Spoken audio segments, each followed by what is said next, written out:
Well, Canagold, it's a TSX main board listed company. Its trading symbol is CCM, and it's really a company that's been around for about 30 years. Fundamentally, this company has changed both at the ownership perspective, board and management in the last 6 months. So the company is on a new journey, advancing towards a production decision, one of the highest grade gold projects in Western Canada. So very excited to give you an update on that. Well, Canagold has been very busy. Since we last spoke late last year, we commenced the bankable feasibility study on the Polaris project, which is our flagship project. We are probably weeks away from commencement of the permitting process to bring the project towards a permitting decision. And more importantly, we've received additional strength and support from the shareholders. Canagold has raised a lot of money in the last few months, and our largest shareholder with Sun Valley Investments is now at about 40%. Not only they provide additional money to the company, but they also made a commitment, a financing commitment to the company to provide enough funding that is required to bring the company and the project through bankable feasibility study, permitting, and making a production decision. So I think really the way I would like to describe 2023 for Canagold is the year when the things change fundamentally. What I mean by that, the company being around for such a long time, some investors, a large part of investors, said they would have lost the confidence that things have actually going to change. But we always knew we have a great project, but really due to the markets or maybe previous management and boards, things have not really broken through. Well, that's all about to change fundamentally by the ability of having now the commitment of a large shareholder that's capable both on a financing perspective, on a technical note, to help Canagold advance the project towards a production decision.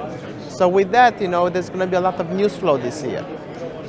Things do not happen overnight in mining space, right? So I think investors should expect that we'll be having a lot of news flow as it comes to announcing, for example, a new resource update, additional transactions that we're going to be doing to advance the project forward on a technical side.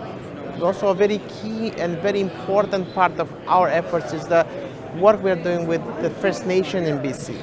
Just a few days ago, actually, Canagold has announced an initial agreement with TRTFN, which is a First Nation group that we have the project on their territory. And they've really signaled a real commitment to partner with Canagold to make this project a reality. So, there's additional work that we're doing with them, which will, again, as things progress, we'll be announcing further. So it's going to be a busy year for Canagold, and hopefully, everything we put forward is based on things we've done. We are not in a position where we're going to just make news for the sake of making news. Really, we are in a totally different business in Canagold. We are going to make news when they are newsworthy, when progress is being made.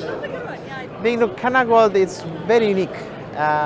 Most of the juniors, not most of them, I would say all of the junior companies listed on TSX, they live and die by two things: the ability to raise funding, right, and the tune of the market, whether the market is up and down. Well, we are unique because we have a financing commitment from our largest shareholder to provide the funding despite that what market want to do. But that really sets us aside. Sets us in a position where we can actually deliver on the objectives, where everybody else really, as a junior board is concerned, at the mercy of the market, the mercy of the investor appetite, availability of funding. So that's really a unique situation, and I think, I truly believe we are in a much better gold environment, and I think, things are looking good. So with that being said, many juniors, hopefully they can raise money, but regardless, Canagold is moving forward, even if that's not the case, right? I think really I would encourage investors to go on our website, sign up to our newsletter, and more importantly, have questions, reach out. I personally will make myself available to answer questions. I would call you, I would email you if you have a question. Once you do your due diligence, we also have an investor relation